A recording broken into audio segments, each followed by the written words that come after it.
لا حول ولا قوة إلا بالله العلي العظيم. أعوذ بالله من الشيطان الرجيم. بسم الله الرحمن الرحيم. الحمد لله الذي جعل الحمد مفتاحا لذكره وسببا للمزيد من فضله ودليلا على آلائه وعظمته.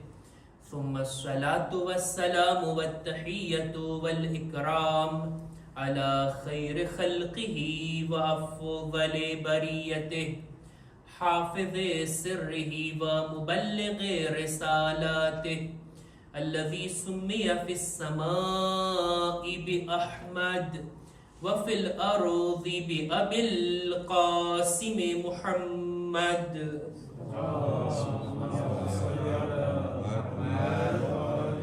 وعلى أهل بيته الطيبين الطاهرين المعصومين المظلومين ولعنة الله على أعدائهم أجمعين. أما بعد فقد عن أبي عبد الله الحسين عليه السلام وإني باعث إليكم أخي وابن عمي وثقتي من أهل بيتي صلوات بر محمد وآل محمد.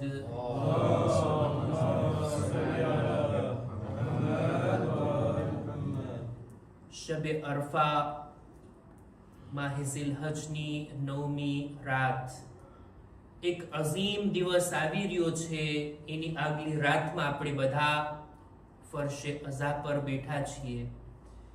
આ અઝીમ દિવસ કે રમઝાન મહિના બાદ સૌથી વધારે ફઝીલત અને ગુનાહોને બક્ષાવવાનો મોકો કોઈ હોય તો ઈ અરફાનો દિવસ છે.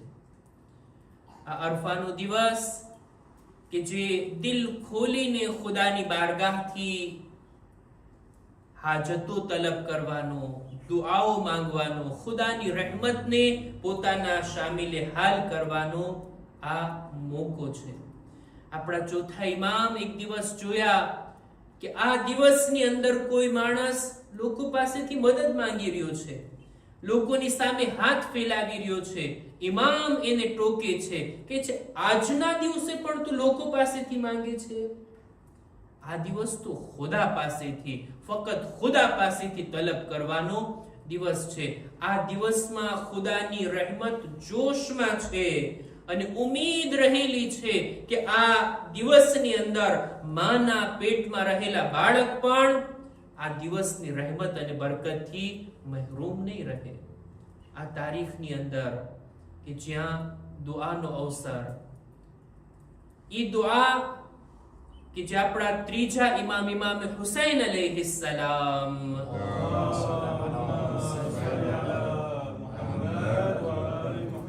કે જે આપણી સામે મારિફતના દરવાજા ખોલે છે એવી દુઆ કે જેની તિલાવતથી આપણે પોતાને મહેરૂમ ના કરીએ. અરફાના દિવસ માટે ખુદ પોતાના દિલને તૈયાર કરીએ અને આ દુઆને આપણે બધા ખુદાની બારગાહમાં ઇમામના શબ્દોને દોહરાવી અને ત્યારબાદ ખુદ આપણી હાજતો અને દુઆઓને ખુદાની બારગાહમાં પેશ કરીએ. અરફાનો દિવસ આપણી મારિફતના અંદર વધારો કરવાનો દિવસ છે.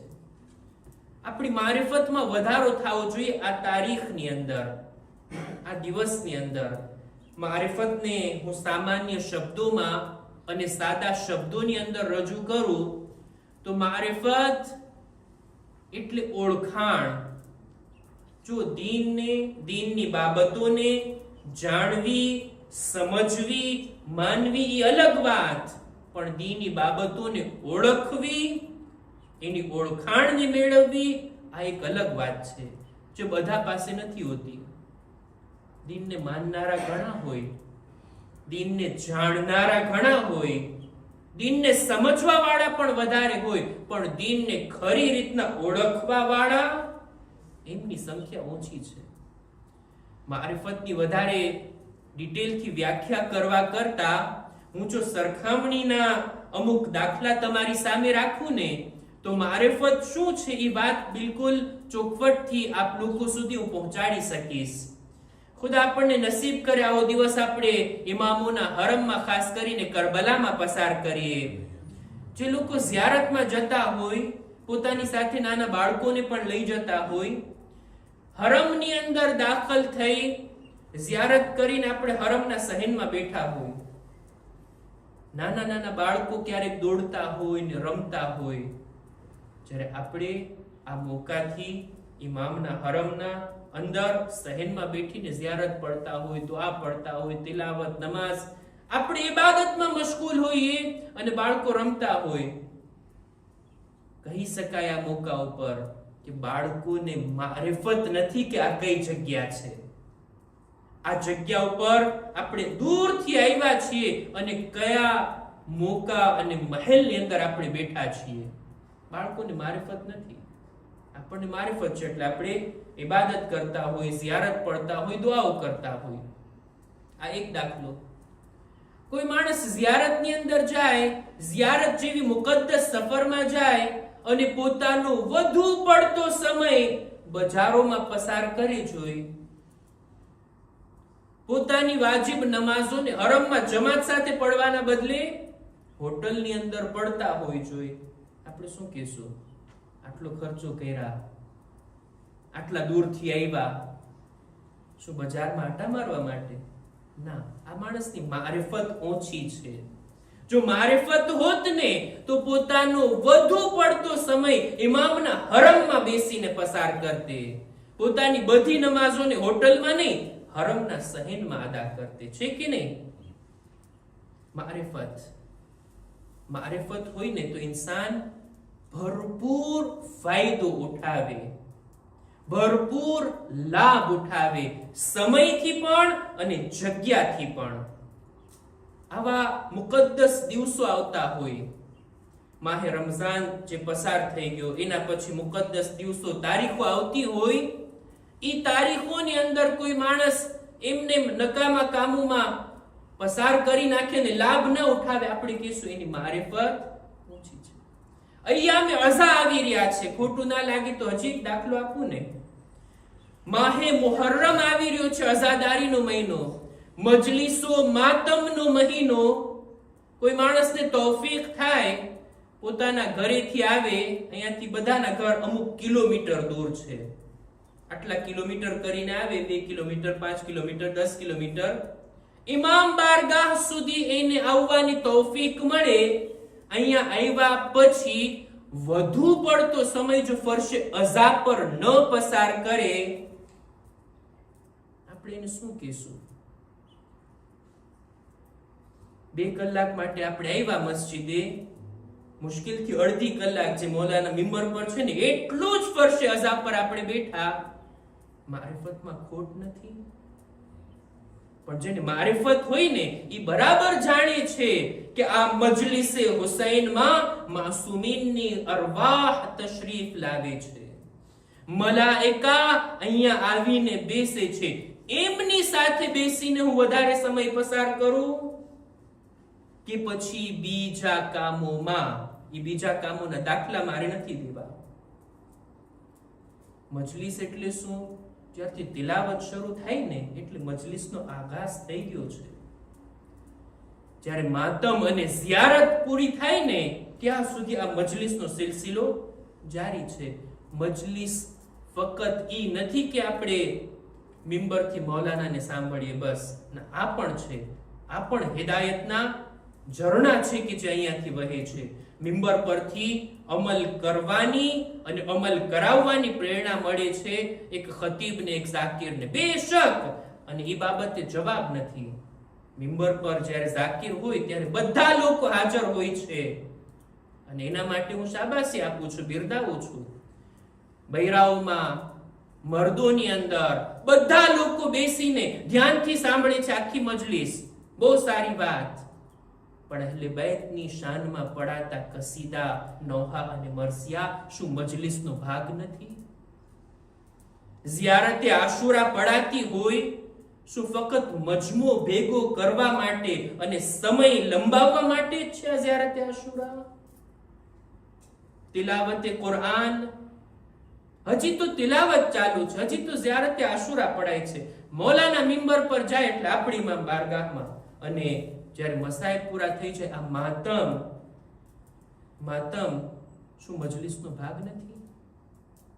માતમ થયા બાદ ઇમામોની બારગાહમાં સલામ પેશ કરવા, સલામનો જવાબ વાજિબ છે કે નહીં? આપણે ઇમામોને સલામ કરે ત્યાંથી લોકો જવાબ આપે છે. માસૂમની સલામતીની દુઆ લેવાની છે મજલિસના અંતમાં. જેને મારિફત હોય ને એ પૂરેપૂરી અઝાદારીના બધા કામોથી ભરપૂર લાભ ઉઠાવે. અને જો ઇમામ બારગાહ સુધી આવીને ફર્શ અઝા પર વધારે સમય ન આપ્યા અને લાભ ન ઉઠાવ્યા તો પછી આ મારિફતમાં ખોટ છે કે નહીં?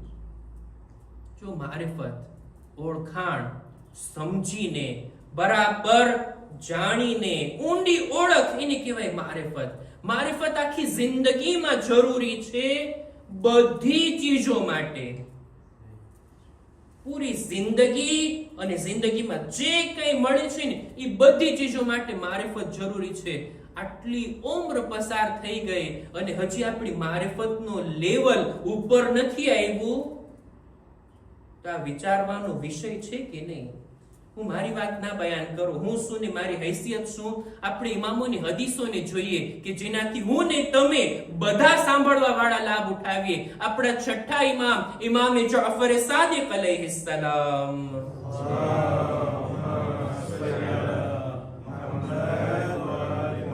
પોતાની એક હદીસની અંદર એવી વાત બયાન કરે છે ને કે યકીન જાણો, હદીસ વાંચીને તો મને ખુદ પોતાને શરમ આવી, અહેસાસે શર્મિંદગી થવો જોઈએ. મૌલાના શબ્દો છે આ રીતના: મા અકબહ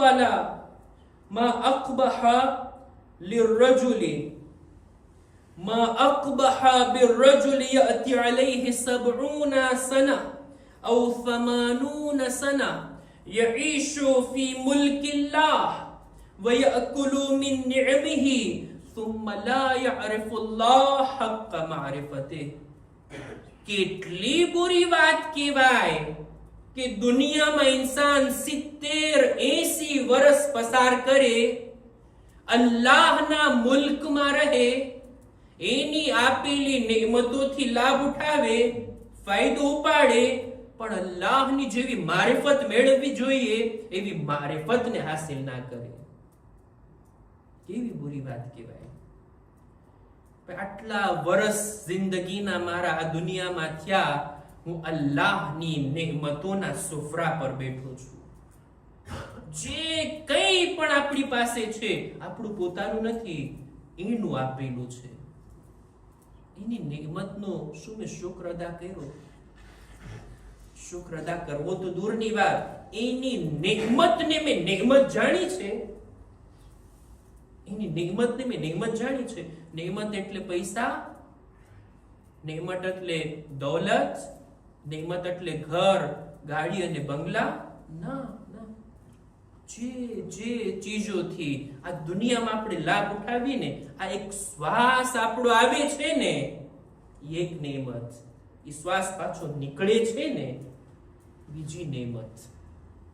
આપણા બદનની અંદર આટલા બધા અંગો, આટલી રગો, આટલા એની અંદર પાર્ટ છે બોડીના, એકની પણ કિંમત આપણે જાણ્યા છીએ, કદરો કિંમત કર્યા છીએ.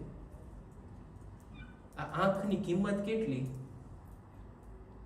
આ હાથની કિંમત કેટલી, આ આંગળીની કિંમત કેટલી, આ પગની કિંમત કેટલી? હવે તો જો કિંમત કાઢવી હોય તો નીકળી શકે ને. ઇન્સાનની કિડનીની કિંમત કેટલી છે, એના હાર્ટની કિંમત કેટલી છે. જેની પાસે આ ના હોય ને એને જણાય કે આ તંદુરસ્તીની કિંમત શું છે. આવતીકાલે જે આપણે દુઆ પડશું ને, ઇન્શાઅલ્લાહ આપણે ગુજરાતીમાં દર વર્ષે પડવાનો સિલસિલો રાખ્યો છે કે એની અંદર આપણા ત્રીજા ઇમામ ઇમામે હુસૈન અલૈહિસ્સલામ, અલ્લાહુમ્મા સલ્લી અલા મુહમ્મદ વ આલી મુહમ્મદ, દુઆઓ માંગવા પહેલા, પોતાની માંગણીઓ અને ડિમાન્ડને રાખવા પહેલા અલ્લાહની નેમતોને યાદ કરે છે. વિગતવાર સિલસિલાથી, આપણા જન્મ પહેલાથી ખુદાએ આપણા માટે નેમતો તૈયાર કરી, પછી દુનિયામાં મોકલા. અને દુનિયામાં આવ્યા બાદ પણ કેટલી ચીજોથી આપણી હિફાજત કરી. ઇન્શાઅલ્લાહ આવતીકાલની દુઆના એક એક જુમલામાં આપણે ગૌર કરશું કે શું નેમતો ખુદાએ આપણને આપી છે, શું નેમતો આપી છે. આ નેમતોને નેમત જાણવી, નેમત ગણવી, એનાથી પણ આપણે ગાફિલ છીએ કે શું મારી પાસે છે, કેટલી નેમતો છે, કેટલું એને આપ્યું. જ્યારે નેમતને નેમત સમજીએ પછી હવે આવીએ નેમતનો શુક્ર અદા કરવાની વાત. અને નેમતનો શુક્ર અદા ત્યારે થાય જ્યારે ગણીએ તો ખરા નેમત કેટલી છે. એક એક નેમત ઉપર હું એક વખત શુક્રન લિલ્લાહ કહેવાનો ઈરાદો કરું જોઈએ, પછી ગણવા બેસું નેમતને. અલ્લાહની નેમતોને શું ગણી શકાય? આ તો કુરાન મજીદની આયત છે ને, વ ઇન તઉદ્દુ નિ'મતલ્લાહ લા tuhsuha. ગણવા બેસો જોઈએ, કેલ્ક્યુલેટર લઈને, અત્યારના મોડર્ન બધા સાધનોને લઈ અને આપણે અલ્લાહની નેમતોને ગણવા બેસીએ જોઈએ. ગણી શકશું? કુરાન કહે છે હરગિઝ નહીં. અલ્લાહની નેમતોને તમે ગણી નથી શકતા, શુમાર નથી કરી શકતા. આપણા ચોથા ઇમામ, ઇમામે ઝૈનુલ આબિદીન અલૈહિસ સલામ,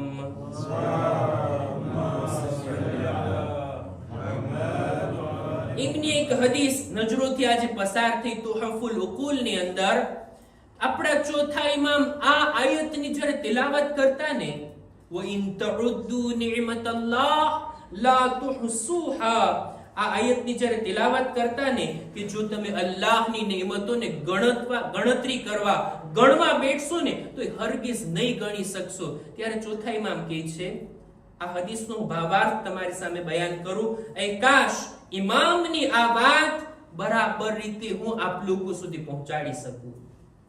ચોથા ઇમામ કહે છે કે ખુદાએ પોતાના બંદાને એટલી તાકાત જ નથી આપી કે અલ્લાહની નેમતોનો શુક્ર અદા કરી શકે.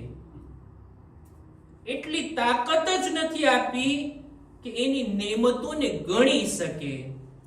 અને જેવો શુક્ર અદા કરવો જોઈએ એવો અદા કરી શકે, નથી તાકાત બંદામાં. પણ આ વાત જ્યારે બંદાને સમજાઈ જાય ને, અને ખુદાની બારગાહમાં પોતાની આજીઝી, પોતાની ફેબલેસ, પોતાની કમજોરીને રજૂ કરીને, એ ખુદા આટલી તારી નેમતો પણ હું એને ગણી નથી શકતો, શુક્ર અદા કરવો તો દૂરની વાત. આ હાલતને જ્યારે ખુદા જોઈએ ને, ખુદા કહે છે આજ તારા તરફથી શુક્ર છે, આજ શુક્ર છે તારા તરફથી કે તું આટલું તો સમજે છે ને કે તારામાં શુક્ર અદા કરવાની તાકાત નથી. બિલકુલ એવી જ રીતના ચોથા ઇમામ આગળ કહે છે, ખુદા કેવો છે, ખુદાની ઝાત કેવી છે, એની સિફાત કેટલી બુલંદ છે, એના વિશે બંદો ગમે તેટલો વિચાર કરે ને, ખુદાને બરાબર રીતના જેવો ઓળખવો જોઈએ એવી રીતના ઓળખવાની બંદામાં તાકાત જ નથી. પણ જ્યારે બંદાને સમજાઈ જાય ને આ વાત કે ખુદાયા તું આટલો અઝીમ પરવરદિગાર, તને સમજવું, તારા અવસાફને સમજવું, તારી મારિફત હોવી જોઈએ, એવી મારિફત હાસિલ કરવાની મારામાં તાકાત જ નથી. ખુદા કહે છે બસ આ જ છે મારિફત, આ જ છે ઈમાન. આ રીતના બંદો પોતાની આજીઝીને સમજે તો ખરા, અને આવા મરહલા સુધી પહોંચવું, આને કહેવાય મારિફત, આને કહેવાય ઓળખાણ. પોતાની હદ સુધી ખુદાને આપણે ઓળખવાની કોશિશ કરીએ, એના સિફાતને, એની નેમતોને, એના તરફથી જે કંઈ આપણને મળ્યું છે એની ગણતરી કરવી તો અશક્ય છે. પણ ઇમામે જે કંઈ બયાન કર્યું, જે થોડી ઘણી નેમતો આપણી સામે રાખી, એની કદરો કિંમત તો જાણીએ. આ કઈ દુઆ છે એના બારામાં મળે છે જે આપણે આવતીકાલના ઇન્શાઅલ્લાહ પડશું. રાવીનું નામ છે બુશ્ર અને બશીર. આ બે ઇમામના સાથે હતા હજમાં મુહર્રમ હિજરી સન 60 ની અંદર. બલકે ઝિલહજ હિજરી સન 60 ની અંદર કે જ્યાં કરબલાના બનાવના 1 વર્ષ પહેલા 59 ની અંદર જ્યારે ઇમામ હજમાં આવ્યા હતા અને હજને બાકાયદા ઇમામ પૂરેપૂરો અંજામ આપ્યા હતા અને ઈ હજની સફરમાં અરફાના દિવસે આ બંને રાવીનું બયાન છે કે અમે જોયું કે અસરના વખતે ઇમામ પોતાના ખૈમાથી બહાર આવ્યા અરફાતના મેદાનમાં. હાજીઓ જ્યારે અરફાતમાં વકૂફ કરે ત્યારે ઇમામ ખૈમાથી બહાર આવ્યા. થોડાક આગળ વધીને અરફાતના મેદાનમાં જે એક પહાડી છે જબલ રહેમત, એની બાજુમાં આવીને ઇમામ ઉભા રહ્યા કિબલા તરફ, અને એવી રીતના ઉભા રહ્યા જાણે કોઈ ગરીબ, કોઈ ફકીર હાથ લંબાવીને આજીઝી કરી રહ્યો હોય ને, એવી રીતના ઊભા ઊભા ઇમામ આ દુઆને પડ્યા છે, આ દુઆની તિલાવત કર્યા છે અરફાતના મેદાનમાં. અને ઈ દુઆની દરમિયાન ઇમામ એટલું રડ્યા, એટલું ગેરિયા કર્યા, ઇમામના આંસુ ઇમામના સીના ઉપર જારી થયા, એટલું ઇમામ રડે છે. અને આ દુઆની અંદર ઇમામે જે નેમતોને ગણાવી છે, ખરેખર આ નેમતોને ધ્યાનમાં લેશું ને તો આ જિંદગી તરફ આપણી નજર એક બદલાઈ જશે કે આ જિંદગી શું છે, ખુદાએ શું આપ્યું છે. ખુદાએ જો આપ્યું છે તો આપણી પણ જવાબદારી છે એનો શુક્ર અદા કરીએ.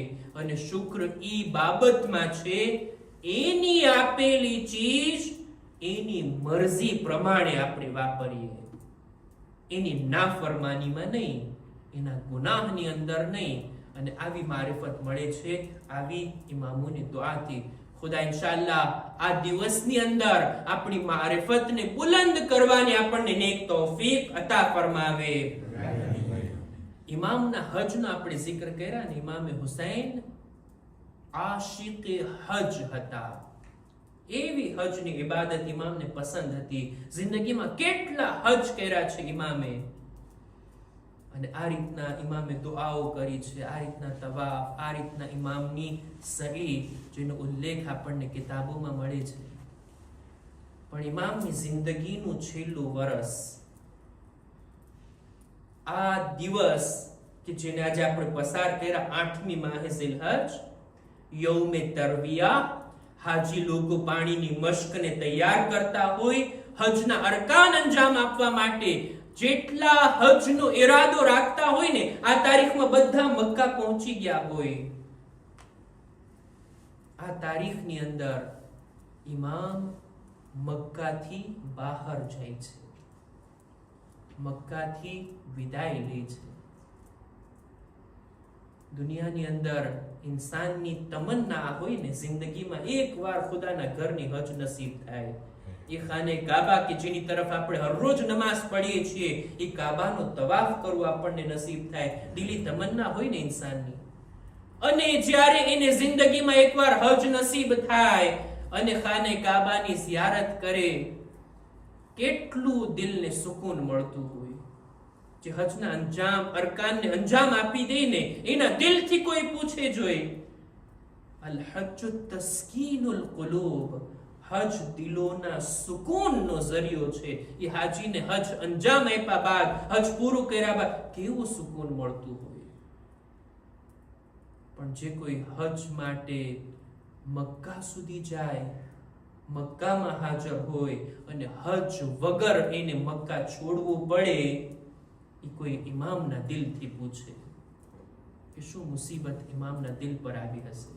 આજ તારીખની અંદર યઝીદના 30 માણસો હાજીઓના વેશમાં ઇમામના કત્લનો મનસૂબો લઈને મક્કા આવ્યા હતા. ઇહરામમાં હથિયાર છુપાવીને ચાહતા હતા ઇમામને હરમની અંદર જ કત્લ કરવામાં આવે. ઇમામ હરમની હુરમતને બાકી રાખતા હરમથી દૂર જાય છે. ઇમામ મક્કાથી વિદાય લે છે અને સાથોસાથ આવનારી તારીખ, આવનારો દિવસ, ઇમામના સફીરની શહાદત, એનો ગમ મનાવવા આપણે જમા થયા છીએ ને. કરબલાની શરૂઆત થઈ રહી છે મુસ્લિમની શહાદતથી. મુહર્રમની અઝાદારીની શરૂઆત થઈ રહી છે આજની તારીખથી. બેશક આજની અઝાદારીને મુહર્રમની અઝાદારી સાથે જોડવામાં આવે અને ગણવામાં આવે, મુસ્લિમ કઈ હસ્તીનું નામ છે. અમુક જુમલા આ અઝીમ શહીદના હકમાં બયાન કરીને આ મસાઈબને આપણે તમારી સામે બયાન કરી અને મજલિસને પૂરી કરીએ. મુસ્લિમ એ હસ્તીનું નામ કે જે ઇમામના સફીર, કેટલો ભરોસો હતો ઇમામને એમની જાત ઉપર. જ્યારે કુફા વાસીઓને ખત લેખા છે ને મુસ્લિમની સાથે મોકલા ને, એમાં એક જુમલો મળે છે જનાબે મુસ્લિમની ફઝીલત માટે કાફી, ઇન્ની બાઇસુન ઇલૈકુમ અખી, હું તમારી પાસે મારા ભાઈને મોકલું છું. વબ્ન અમ્મી, મારા કઝિનને મોકલું છું. વસિકતી મિન અહલે બૈતી, મારા અહલે બૈતમાં સૌથી વધારે ભરોસા પાત્રને મોકલું છું. આ છે મુસ્લિમ કે જે ઇમામના સફીર બનીને ગયા, ઇમામના નુમાઇંદા બનીને ગયા. એનો મતલબ શું થાય?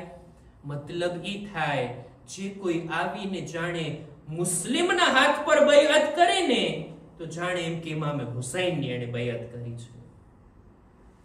આ છે જનાબે મુસ્લિમ. ફક્ત કૂફા વાસીઓ સુધી ઇમામના ખતને, ઇમામના પૈગામને જ નથી પહોંચાડ્યા, બલકે એક એમનો કિરદાર આપણને દેખાય છે. એને ઇમામતની આબરૂને, ઇમામતના મિશનની ઇજ્જતને પણ બચાવ્યા છે. આના ઉપર પણ તવજ્જો કરીએ. મુસ્લિમ ફક્ત એક પત્ર લઈને આવેલ હસ્તી નહોતા, બલકે મુસ્લિમ ઇમામના નુમાઇંદા હતા, ઇમામના એમ્બેસેડર હતા, ઇમામના પ્રતિનિધિ હતા, અને એટલે જ ઇમામતના ઓહદા અને એની શાનની પણ હિફાજત કરી છે. ઉમ્મે હાનીના ઘરે જ્યારે ઇબ્ને ઝિયાદ આવવાનો હતો, ઉમ્મે હાનીએ કીધું હતું કે એ મુસ્લિમ, તમે મારા ઘરમાં છો, છુપાઈને રહેજો, તલવાર તૈયાર રાખજો, આ જાલિમ આવી રહ્યો છે, બહેતરીન મોકો છે, એને તમે પાછળથી આવીને કત્લ કરી નાખો. ઇબ્ને ઝિયાદ જો હલાક થઈ ગયો તો પછી આ બધી મુશ્કેલો દૂર થઈ જશે. આ જાલિમ આવે છે, મુસ્લિમ ઘરમાં છે, પડદાની પાછળ છે. આ જાલિમ આવીને થોડી વાર બેસીને ચાલ્યો ગયો, મુસ્લિમ તલવાર નથી ઉઠાવ્યા. શા માટે મુસ્લિમ? કેમ તમે આમ ના કર્યો? જનાબે મુસ્લિમ કહે છે, રસૂલ ખુદાની હદીસ છે, દગાથી અને ધોખાથી કોઈને મારવો એ અમારા મિશનમાં નથી આવતું. હું ઇમામે હુસૈનનો નુમાઇંદો છું, મેદાનમાં મુકાબલો કરીને લડવા તૈયાર છું, પણ ધોખાથી ને દગો આપીને કોઈને પાછળથી વાર કરવા માટે તૈયાર નથી. આટલા સારા વિચારો, આટલું સારું મિશન લઈને આવેલા આ મુસ્લિમ, એમને જ દગાથી કત્લ કરવામાં આવ્યા, એમને જ દગાથી અસીર કરવામાં આવ્યા, અમાનનો વાયદો આપી અને એમને અસીર કરવામાં આવ્યા.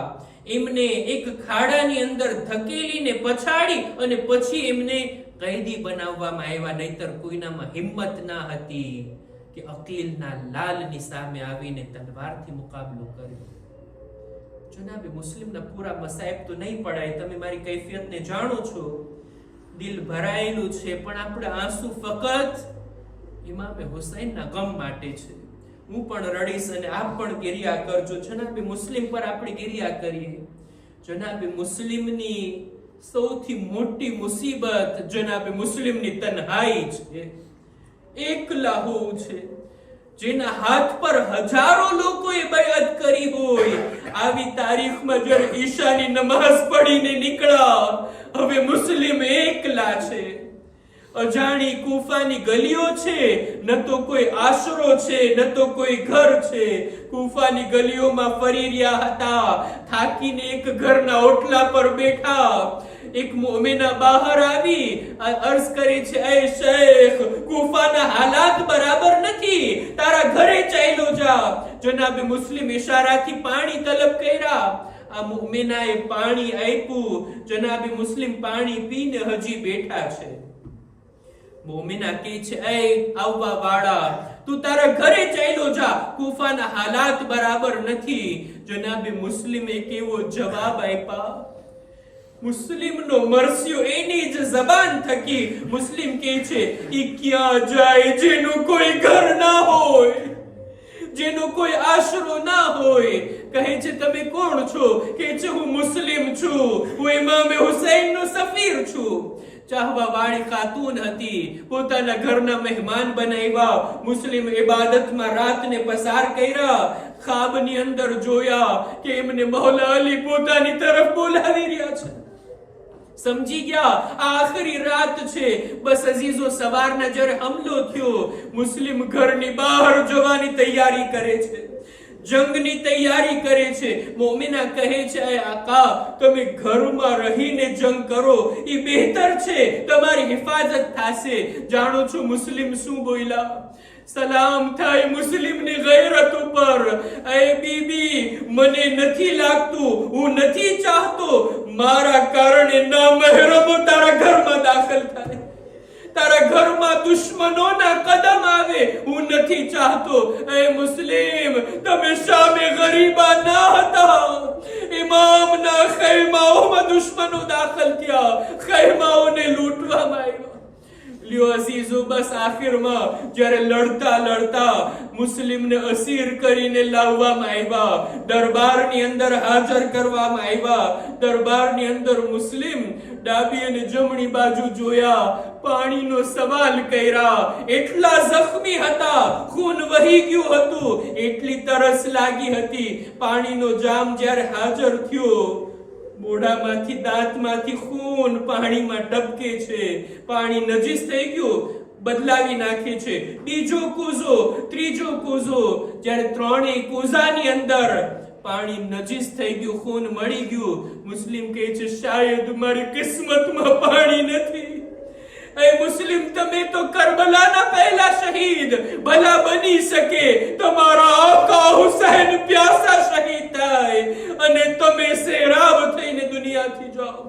અઝીઝો, બસ આખરી મસાહેબ જનાબે મુસ્લિમને દારુલ ઇમારા પર લઈ જવામાં આવ્યા અને ત્યાં એમના બદનથી સરને જુદા કરવામાં આવ્યું. એ પહેલા મુસ્લિમ દૂરથી જ એક સલામ કરે છે મક્કા તરફ. અસ્સલામુ અલૈકા યા અબા અબ્દુલ્લાહ, સલામ થાય એ મારા મૌલા તમારા પર. આ પહેલા સલામ હતા જે દૂરથી કોઈ આકા હુસૈનને કર્યા. જનાબે મુસ્લિમના સલામ હવાના દોષ પર આકા હુસૈન સુધી પહોંચ્યા. સફરની દરમિયાન ઇમામ અટકીને કહે છે, વાલેકુમ સલામ યા મુસ્લિમ, વાલેકુમ સલામ યા મુસ્લિમ.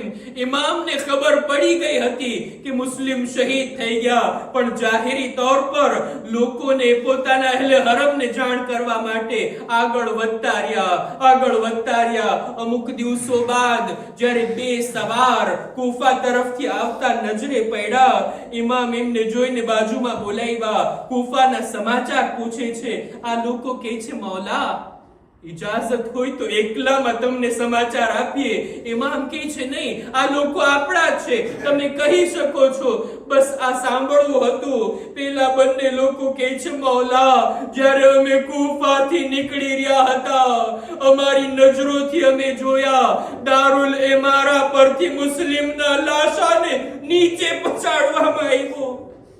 મુસ્લિમના પગમાં રસ્સી બાંધી એમની લાશને કૂફાની ગલીઓમાં ફેરવવામાં આવી. અલા લઅનતુલ્લાહ અલલ કૌમિઝ ઝાલિમીન વસયઅલમુલ લઝીના ઝલમુ અય્ય મુનકલબિન યનકલિબૂન. માતમ હુસૈન યા હુસૈન.